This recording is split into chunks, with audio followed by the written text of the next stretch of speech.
வணக்கம். இன்னைக்கு நாம இந்திய வங்கி மற்றும் நிதித்துறையில சமீபத்துல நடந்த சில முக்கியமான விஷயங்களை கொஞ்சம் ஆழமா பார்க்க போறோம். ஆமாம். குறிப்பா இந்த மாற்றங்கள் எப்படி ஒண்ணுக்கொண்ணு கனெக்ட் ஆகுது, அப்புறம் தலைமை, டெக்னாலஜி, அரசாங்க கொள்கைகள் இதெல்லாம் சேர்ந்து இந்திய வங்கியோட ஃபியூச்சரை எப்படி உருவாக்குதுன்னு பார்க்கலாம். ஆமா, நம்ம கிட்ட இருக்கிற அந்த ஏப்ரல் 2 பிடிஎஃப் டாக்குமெண்ட்ல இருந்து எடுத்த குறிப்புகள் தான் இதுக்கு பேஸ். இதுல அரசாங்கத்தோட நிதி மேலாண்மை, அப்புறம் ஐபிஏல நடந்த நியமனங்கள், பொதுத்துறை வங்கிகள் எப்படி பண்றாங்க, புது ஃபின்டெக் விஷயங்கள், சில இன்டர்நேஷனல் நியமனங்கள்னு நிறைய இருக்கு. சரி, நம்ம நோக்கம் இந்த நியூஸை மேலோட்டமா பார்க்கறது இல்ல.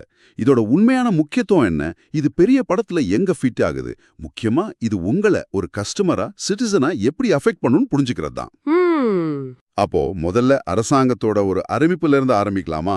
இந்த வழிமுறைகள் மற்றும் வழிவகைகள் முன்பணம், அதாவது WMA லிமிட் பத்தி பேசலாம். நிச்சயமா.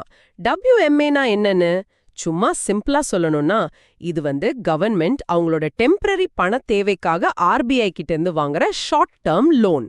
ஓ, ஒரு சின்ன கேஷ் ஃப்ளோ மிஸ்மேட்ச சதி பண்ற மாதிரி. ஆமா, கிட்டத்தட்ட அதேதான். ஒரு சின்ன வரவு செலவு கேப்ப ஃபில் பண்ண உதவுற ஒரு வசதி. ஓகே, இப்போ 2025-26 நிதி வருஷத்தோட முதல் பாதிக்கு, அதாவது ஏப்ரல் 2025 இருந்து செப்டம்பர் 2025 வரைக்கும் இந்த WMA லிமிட் 50,000 கோடியா ஃபிக்ஸ் பண்ணிருக்காங்க. இது பார்க்க ஒரு நம்பர் மாதிரி இருந்தாலும் இதுல ஒரு முக்கியமான பாயிண்ட் இருக்கு இல்லையா, அந்த 75% ரூல். கரெக்ட், அதுதான் இங்க கவனிக்க வேண்டியது.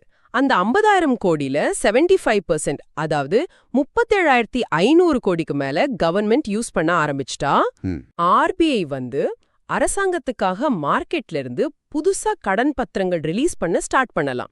இது சும்மா ஒரு ப்ரொசீஜர் இல்ல, இது மார்க்கெட்டுக்கு ஒரு வார்னிங் பெல் மாதிரி. ஓ, அப்படியா? ஆமா, கவர்மெண்டோட கேஷ் பொசிஷன்ல கொஞ்சம் பிரஷர் இருக்கலாம், சீக்கிரமே அவங்க அதிகமா கடன் வாங்க வாய்ப்பு இருக்குன்னு இது இண்டிகேட் பண்ணுது. பாண்ட் மார்க்கெட்ல இருக்கிறவங்க இதை க்ளோஸா வாட்ச் பண்ணுவாங்க. அப்போ இது கவர்மெண்டோட நிதிநிலையை கணிக்க ஒரு இன்டைரக்ட் டூல் மாதிரி இருக்குன்னு சொல்லலாமா? வட்டி விகிதங்கள் பத்தியும் மென்ஷன் பண்ணிருக்காங்க. WMA கடனுக்கு ரெப்போ ரேட், ஒருவேளை இந்த லிமிட்டையும் தாண்டி ஓவர் டிராஃப்ட் போனா ரெப்போ ரேட் பிளஸ் 2% வட்டின்னு. இது கவர்மெண்ட் கடன் வாங்குற காஸ்ட்டை நேரடியா பாதிக்குமா? நிச்சயமா. வட்டி விகிதம் இங்க ஒரு முக்கியமான ரெகுலேட்டிங் ஃபேக்டர். நார்மல் WMAக்கு ரெப்போ ரேட்டுங்கிறது ஓகே, ஆனா லிமிட்டை தாண்டும் போது ரெப்போ பிளஸ் 2%ங்கிறது ஒரு மாதிரி பெனால்டி மாதிரி. ஆமா, இது கவர்மெண்ட்டை கொஞ்சம் நிதி ஒழுக்கத்தோட இருக்கவும், தேவையில்லாம ஓவரா கடன் வாங்கறத தவிர்க்கவும் தூண்டும். வட்டி கூட கட்டுற மாதிரி வந்தா செலவை குறைக்கவோ இல்ல வருமானத்தை கூட்டவோ அவங்க யோசிப்பாங்க. இது ஒரு வகையில நல்ல ஃபினான்ஷியல் மேனேஜ்மெண்ட்டுக்கு ஹெல்ப் பண்ணும். சரி சரி, இது கவர்மெண்டோட நிதி நிர்வாகம் பத்தின விஷயம். இப்ப மொத்த பேங்கிங் செக்டரையும் ரெப்ரசென்ட் பண்ற இந்திய வங்கிகள் சங்கம், அதாவது IBA பக்கம் வரலாம். அங்க ஒரு பெரிய சேஞ்ச் நடந்திருக்கு. SBI சேர்மன் CS ஷெட்டி IBAயோட புது சேர்மனா செலக்ட் ஆயிருக்கார். ஆமா, இது ஒரு முக்கியமான நியமனம். IBA பேங்கிங் செக்டரோட வாய்ஸ் மாதிரி. salary negotiations, technology standards, government RBI கூட கோஆர்டினேட் பண்றதுன்னு நிறைய விஷயங்கள்ல இவங்களோட ரோல் முக்கியம். தேவைகளுக்கும் இன்னும் கொஞ்சம் வெயிட்டேஜ் கிடைக்க சான்ஸ் இருக்கு. பாலிசி முடிவுகள்ல இதோட இம்பாக்ட் தெரிய வாய்ப்பு இருக்கு. அப்போ இனிமே IBA எடுக்கிற டெசிஷன்ஸ்ல SBIயோட பார்வை கொஞ்சம் அதிகமா தெரிய வாய்ப்பு இருக்குன்னு சொல்றீங்க. ஷெட்டி தவிர வைஸ் சேர்மன் அப்பாயின்மெண்ட்ஸும் நடந்திருக்கு. Canara bank A Manimekalai, Punjab national bank Swaroopkumar Saha, அப்புறம் பேங்க் ஆஃப் பஹ்ரைன் அண்ட் குவைட்ல இருந்து மாதவ் நாயர், கூடவே Karur Vysya bank P Ramesh Babu honorary செக்ரட்டரியா ஆயிருக்காரு. இதுல ஒரு இன்ட்ரெஸ்டிங்கான விஷயம், public sector, private sector, foreign பேங்க்னு ஒரு மிக்ஸ் தெரியுது. அது ஒரு நல்ல அப்சர்வேஷன். இந்த மாதிரி ஒரு டைவர்ஸ் ரெப்ரசன்டேஷன் எக்ஸிகியூட்டிவ் கமிட்டியில இருக்கிறது நல்லது. அப்போதான் மொத்த செக்டாரோட இன்ட்ரெஸ்டையும் கன்சிடர் பண்ண முடியும். மாதவ் நாயர் ஒரு ஃபாரின் பேங்கோட இந்தியா ஹெட். அவரோட அப்பாயின்மெண்ட் இன்டர்நேஷனல் பெஸ்ட் பிராக்டிசஸை உள்ள கொண்டு வரத்துக்கும் ஹெல்ப் பண்ணலாம். இந்த அப்பாயின்மெண்ட்ஸ் எல்லாமே கமிட்டியோட யுனானிமஸ் டிசிஷன்களதும் நோட் பண்ண வேண்டிய விஷயம். சரி, இந்த தலைமை மாற்றங்கள் ஒரு பக்கம் இருக்கட்டும், பேங்க்ஸோட பர்ஃபார்மன்ஸ் எப்படி இருக்குன்னு பார்க்கலாமா? E6.0 ரிஃபார்ம் இண்டெக்ஸ்ல Punjab and Sindhu bank top improvers award வாங்கியிருக்கு. முதல்ல இந்த ஈஸ்னா என்ன? இது சும்மா ஒரு அவார்டா இல்ல நிஜமாவே கஸ்டமர்ஸ்க்கு யூஸ்ஃபுல்லா? எஸ், அதாவது enhanced access and service excellence. இது ஃபினான்ஸ் மினிஸ்ட்ரியோட ஒரு இனிஷியேட்டிவ். இது வெறும் அவார்டு மட்டும் இல்ல, இது ஒரு ஃப்ரேம் ஒர்க் மாதிரி. பப்ளிக் செக்டர் பேங்க்ஸ சில பாராமீட்டர்ஸ் வச்சு டிஜிட்டல் வசதி எப்படி இருக்கு, கஸ்டமர் சர்வீஸ் குவாலிட்டி, லோன் தர ஸ்பீடு, ஃபினான்ஷியல் இன்க்ளூஷன், இப்படி நிறைய விஷயங்களை அசஸ் பண்ணி அவங்களோட பெர்ஃபார்மன்ஸை கண்டினியூவஸா இம்ப்ரூவ் பண்ண வைக்கிற ஒரு மெக்கானிசம். ஓ, Punjab and Sindhu bank top இம்ப்ரூவர்னா அவங்க இந்த ஏரியாக்கள்ல குறிப்பா டிஜிட்டல் டிரான்ஸ்ஃபர்மேஷன், கஸ்டமர் சென்ட்ரிக் சர்வீசஸ்ல நல்லாவே முன்னேறி இருக்காங்கன்னு அர்த்தம். அப்போ இது ஒரு ஹெல்தியான காம்படிஷன் மாதிரி. யார் பெட்டரா பண்றாங்களோ அவங்களுக்கு ரெகக்னிஷன். பஞ்சாப் அண்ட் சிந்து பேங்கோட இந்த இம்ப்ரூவ்மெண்ட்டுக்கு காரணம் யாருன்னு பார்த்தா அவங்களோட MD and CEO Swaroop Kumar Saha பேர் வருது. இன்ட்ரெஸ்டிங்கா இவர்தான் ஐபிஏவோட வைஸ் சேர்மன்கள்ல ஒருத்தரா கூட செலக்ட் ஆயிருக்காரு. ஆமா, அது கோயின்சிடென்ஸ் இல்ல. திரு சாஹா தலைமையில அந்த பேங்க் டிஜிட்டல் டெக்னாலஜி யூஸ் பண்றதுலயும் கஸ்டமர் எக்ஸ்பீரியன்ஸை இம்ப்ரூவ் பண்றதுலயும் நல்ல ஃபோக்கஸ் பண்ணிருக்காங்க. லீடர்ஷிப் சரியா இருந்தா இந்த மாதிரி ரிஃபார்ம்ஸை வேகமா கொண்டு வர முடியுங்கிறதுக்கு இது ஒரு எக்ஸாம்பிள். டிஜிட்டலுங்கிறது சும்மா ஒரு ஆப் மட்டும் இல்ல, அது நம்ம டெய்லி பேங்கிங்கை எப்படி சிம்பிள் ஆக்குது, செக்யூர் ஆக்குதுங்கிறது தான் முக்கியம். இந்த அவார்டு அதை தான் அக்னாலேஜ் பண்ணுது. ஒரு கஸ்டமரா உங்க பேங்க் ஈஸ்ல நல்ல ஸ்கோர் பண்ணுதுன்னா உங்களுக்கு நல்ல சர்வீஸ் கிடைக்க சான்ஸ் அதிகம். சரி, அப்போ ஒரு பக்கம் பேங்க்ஸ் தங்களை இம்ப்ரூவ் பண்ணிக்க ஈஸ் மாதிரி விஷயங்கள் இருக்கு, இன்னொரு பக்கம் ஆர்பிஐ புதுசா வர ஃபின்டெக் கம்பெனிஸ்க்கு ஒரு ஸ்பேஸ் கொடுக்குது. ஆர்பிஐயோட ரெகுலேட்டரி சாண்ட்பாக்ஸ் ஆர்எஸ் பத்தி பேசலாம். 5வது கோஹாட்டுக்கு 5 கம்பெனிஸை செலக்ட் பண்ணிருக்காங்க. இந்த சாண்ட்பாக்ஸ் கான்செப்ட்னா என்ன?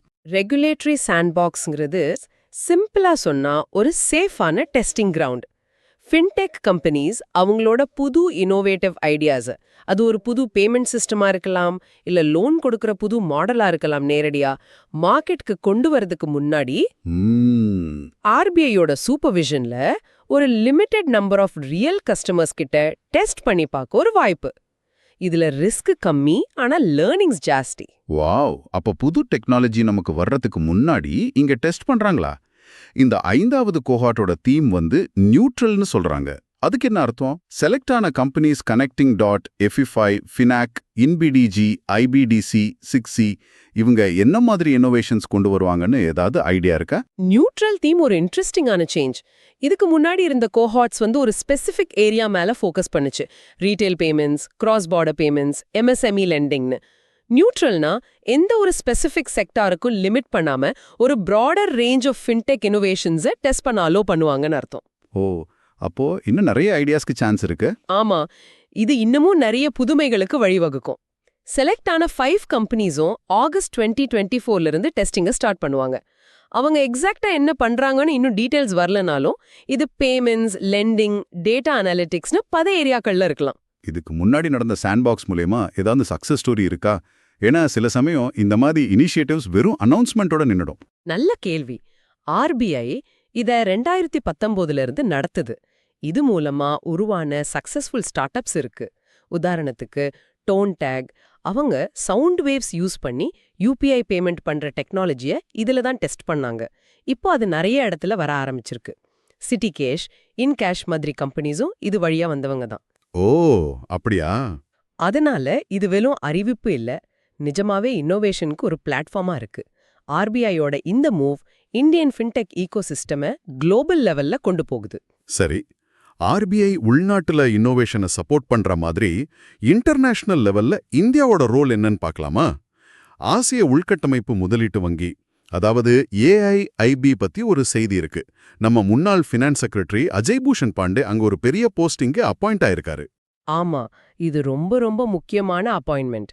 திரு அஜய் பூஷன் பாண்டே ஏஐஐபியோட வைஸ் பிரசிடென்ட் இன்வெஸ்ட்மெண்ட் சொல்யூஷன்ஸா பொறுப்பேற்கிறார்.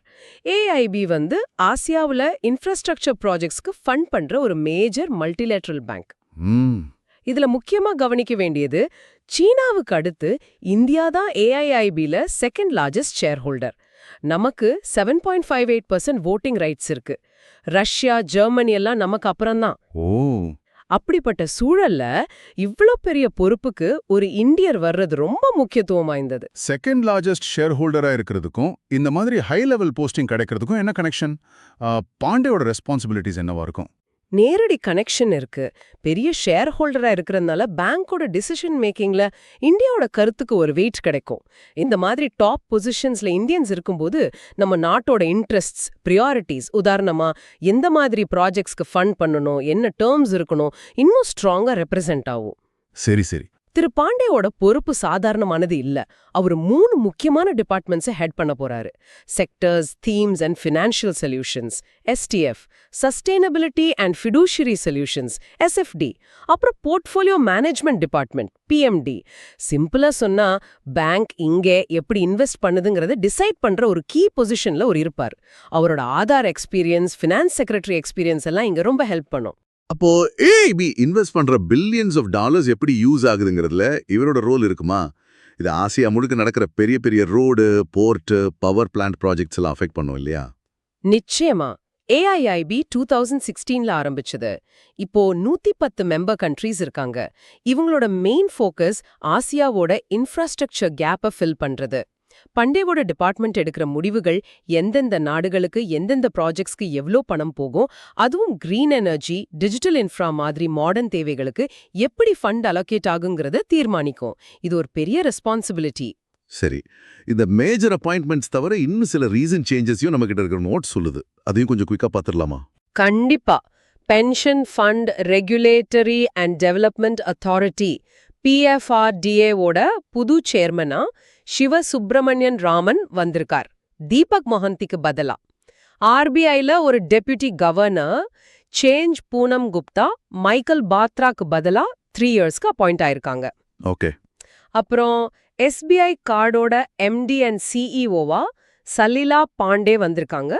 IRDAI-ல ஒரு whole time member life insurance போஸ்டுக்கு சுவாமிநாதன் S. ஐயர் அப்பாயிண்ட் ஆயிருக்கார். B. ரமேஷ் பாபு IBA செக்ரட்டரியா ஆனத நம்ம ஏற்கனவே பேசிட்டோம். அருமை. இப்போ இந்த எல்லா நியமனங்களையும் மாற்றங்களையும் தனித்தனியா பார்த்தா சின்ன சின்ன செய்திகளா தெரியலாம். ஆனா எல்லாத்தையும் ஒன்னா வச்சு பார்க்கும்போது இந்தியன் பேங்கிங் அண்ட் ஃபினான்ஷியல் செக்டார்ல ஒரு பெரிய மூவ்மெண்ட் நடந்துட்டு இருக்குன்னு புரியுது இல்லையா? பிக்சர் மாதிரி கவர்மெண்டோட ஃபினான்ஷியல் டிசிப்ளின்கான முயற்சி WMA, பேங்கிங் செக்டாருக்கு புது லீடர்ஷிப் IBA, பப்ளிக் செக்டார் பேங்க்ஸை மாடர்னைஸ் பண்ற பிரஷர் EASC, ஃபின்டெக் இன்னோவேஷனை அக்செப்ட் பண்ற RBI-யோட விஷன் சாண்ட்பாக்ஸ், குளோபல் ஸ்டேஜ்ல இந்தியாவோட இன்ஃப்ளூயன்ஸ் அதிகமாகிறது, AIIB அப்பாயின்மெண்ட், இது எல்லாமே இன்டர்லிங்க்ட். இது இந்தியன் எக்கானமி ஒரு முக்கியமான ஸ்டேஜ்ல இருக்கிறத காட்டுது. முக்கியமா இந்த மாற்றங்கள் எல்லாம் ஏதோ மேல நடக்கிற விஷயங்கள் இல்ல. நாம டெய்லி யூஸ் பண்ற பேங்கிங் சர்வீசஸ், நமக்கு கிடைக்கிற லோன் வசதி, நம்ம பென்ஷன் ஃபண்ட் மேனேஜ்மெண்ட், ஏன் நம்ம போன்ல யூஸ் பண்ற பேமெண்ட் ஆப்ஸ் வரைக்கும் எல்லாத்துலயும் இதோட இம்பாக்ட் இருக்கும். அதனாலதான் இது எல்லாம் நாம தெரிஞ்சுக்கிறது முக்கியம். ஆமா, இந்த டிஸ்கஷனோட கடைசியில உங்க யோசனைக்கு ஒரு கேள்வி. நாம இன்னைக்கு பேசினோமே RBI-யோட ரெகுலேட்டரி சாண்ட்பாக்ஸ், அத பத்தி யோசிச்சு பாருங்க. அதுல டெஸ்ட் பண்ற புது டெக்னாலஜிஸ், அது சவுண்ட் வேவ் பேமெண்டா இருக்கலாம், இல்ல AI வச்சு லோன் கொடுக்கறதா இருக்கலாம், இன்னும் ஒரு 5 வருஷத்துல உங்க டெய்லி பேங்கிங் ஹேபிட்ஸை எப்படி மாத்தோம்னு நினைக்கிறீங்க? என்ன மாதிரி சேஞ்சை நீங்க எக்ஸ்பெக்ட் பண்றீங்க இல்லனா விரும்புறீங்க? யோசிக்க வேண்டிய கேள்விதான். இதுக்கான உங்களோட சிந்தனைகளோட அடுத்த முறை இன்னும் ஆழமான ஒரு பார்வையுடன் சந்திக்கலாம்.